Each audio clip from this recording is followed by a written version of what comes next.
Hi friend, আসসালামু আলাইকুম। বিশেষ করে এই ভিডিওটা নতুন বন্ধুদের জন্য। ভিডিওটা অল্প হয়তো লম্বা হবে, কিন্তু ভিডিওটা কমপ্লিট দেখবেন, আপনার জন্য বহুত সুবিধা হবে বা আপনার জন্য বহুত ইম্পর্টেন্ট। দেখো, যে বন্ধু সকল আমার নতুন নতুন পেজ ক্রিয়েট করছে, এখন আমার টাইমের প্রয়োজন।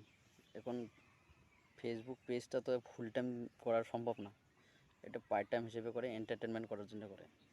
তো দেখো, যখন আপনার টাইম পাবেন 1 ঘন্টা বা আধা ঘন্টা, এই টাইমটাতে আপনি কী করবেন, একসাথে 2টা বা 3টা রিলস ভিডিও শ্যুট করে আপনি সেভ করে রাখবেন।